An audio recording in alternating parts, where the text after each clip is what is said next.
अस्सलाम वालेकुम नाजरीन, आप देख रहे हैं जेके खबरनामा। मैं हूं मीर मुदस्सिर। हर बार हम बात करते हैं आवाम के जो मसाइल हैं उनको लेकर। आज भी इसी तरह का मामला है। सरकार ने कहा कि हमने हर उस इलाके में सड़कों का जाल बिछाया जहां मामूली सी भी आबादी गुजर बसर कर रही है, लेकिन कुछ इलाके आज भी ऐसे हैं जो 1947 से पीछे का जो दौर था वही रोना रो रहे हैं। आखिर इन लोगों का कसूर क्या है? क्या ये लोग आइन के तहत बराबर वोट नहीं डालते? क्या ये लोग आइन के तहत बराबर इंतज़ामिया की जो बातें हैं, जो हुक्मनामा है, उन पर अमल दरामद नहीं करते? अगर ये सब कुछ करते हैं तो उसके बावजूद इन इलाके में रह रहे आवाम को आज भी ये मुसीबतें क्यों झेलनी पड़ती हैं? मैं बात ज़िला रामबंद की कर रहा हूँ, और ज़िला रामबंद में ही एक ऐसी पंचायत है जिस पंचायत का नाम सेरी बी है, लेकिन इस सेरी बी का कुछ आधा हिस्सा जो है वो बराड़गढ़ में पड़ता है, जहाँ 4 वार्ड है। ये लोग आज भी कौमी शहरा मगरकोट से 9 किलोमीटर का पैदल पहाड़ी का सफ़र करके अपने घरों की ओर पहुँचते हैं। आज भी पुराने तर्ज पर यहाँ खच्चरों और घोड़ों के ज़रिए सामान पहुँचाया जाता है। मेरे कहने से पहले सबसे पहले नज़र डालते हैं बराड़गढ़ी के अवाम की हालात पर, और ये सड़क के मुतालिक क्या कुछ कहते हैं, आइए सुनते हैं।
यहाँ बड़े बड़े दावे किए गए कि रोड अब आपका मंजूर हो गया, कभी नहीं, वो देखा ही नहीं, हमारे आंखों में देखा ही नहीं। मंजूरी कभी 10 नंबर, कभी 8 नंबर, कभी 5 नंबर, कहीं कुछ नहीं, हमारे पास कुछ भी नहीं। तो आप सर, यहाँ कम से कम 1000 से 1500 पॉपुलेशन है कम से कम हमारी पंचायत के वार्ड नंबर 4, 5, 6 और 7 अदर्स में आया। फिर हमारे साथ है मारो पंचायत के खिलन, ये डिगडोल पंचायत के, उसमें खिलन भी आता है। और हमारी जो समस्या है कि जब से मैं जमा हूँ, मेरी एज है 33 साल। 33 साल से हमारी जो पढ़ाई है एंड हद हो जाती है मैट्रिक, क्योंकि मैट्रिक यहाँ से फिर रामसू जाना, फिर उखड़ाल जाना, तो बस वहीं तक रह जाती है, क्योंकि मेन समस्या हमारी जो है वो रोड की। पहले हम आपका तहे दिल से शुक्रिया करते हैं कि आपने इतना दूर दराज सफ़र करके हमारे बीच में आए और हमें अपनी आवाज़ रखने का मौका दिया अपने चैनल के माध्यम से। उसके बाद मैं कहना चाहूँगा कि मसला रोड का है, बिजली का है, पानी का है, कोई भी मसला है तो हमने इस मसले में 2 या 3 साल से हमने अपने ज़ाती तौर पर बड़ा संघर्ष किया है। लेकिन हमें एक चीज़ की हैरानी होती है कि हम आला हुकाम तक या डीसी साहब तक या एक्शन साहब तक या किसी भी आला अहदेदार तक पहुंचते हैं तो हमारी बात को रद्दी टोकरी में डाला जाता है। तो उसके बाद मेन मसला है रोड का। हमने तो अपने हिसाब से किया, लेकिन हमारे पीछे भी जो थे मिसाल बुजुर्ग थे, उनकी भी जो सरबराही थी, उनकी भी जो लीडरशिप थी, उनने भी अपने दौर में बड़ी कोशिश की, लेकिन न जाने किन वजह से गवर्नमेंट आला हुकाम हमारी आवाम को और हमें क्या समझ रही है और हमारी बातों को क्यों नज़रअंदाज कर रही है। जनाब, मैं आपको ये कहना चाहूँगा कि जो 28 रोड को 2 महीने पहले जो महकमा PMGSY ने जो नेटवर्क पे इशू किए थे, उसमें से सीरियल नंबर 28 हमारा रोड भी है, जो कि पेंठाल टू ब्राडगढ़ 8 किलोमीटर दूर है।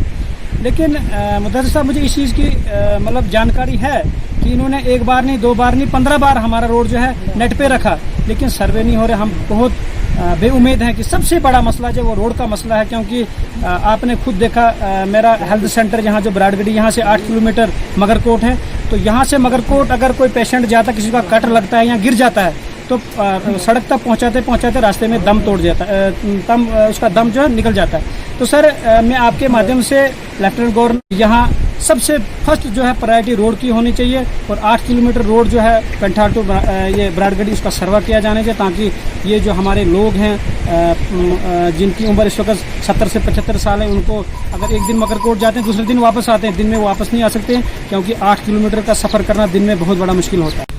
इलाकाई आवाम का ये कहना है कि कई बार जब भी यहाँ इंतखाबात का सिलसिला शुरू होता है और जो लीडर साहिबान हैं वो घोड़ों पे चलकर या पालकियों में बिठाकर उनको इन इलाकों में लाया जाता है। ये जो 4 वार्ड इस ब्राडगढ़ी के हैं, वादे तो बहुत सारे किए जाते हैं आवाम के साथ, और ये कहा जाता है कि अगले महीने जो है सड़क के लिए जो काम है वो शुरू किया जाएगा। फिर दूसरा लीडर भी इसी तरह कहता है, तीसरा भी, चौथा भी, 10वां भी। लेकिन आज तक 47 से लेकर 2021 तक ये इलाके के लोग उसी कसमपुर्सी की हालत में हैं। इनका कसूर ये है कि ये वोट भी बराबर डालते हैं, आइन के तहत हुक्मनामे भी सारे मानते हैं। इस इलाके में एक स्कूली बच्चा सुबह 7 बजे घर से निकलता है और पैदल 3 घंटे का सफ़र करके फिर जाके मगरकोट पहुंचता है। उसके बाद चाहे उसे रामसू हाई स्कूल जाना हो या फिर उसको उकड़हाल की हायर सेकेंडरी में जाना हो, या इसी तरह से बीमार को चाहे रामबंद आना हो या उसको बनिहाल जाना हो, तो अंदाज़ा लगाया जा सकता है और इस बात को और इस हालात को जो है वो महसूस किया जा सकता है कि इलाके में किस तरीके की परेशानी लोगों को आज भी झेलनी पड़ती है।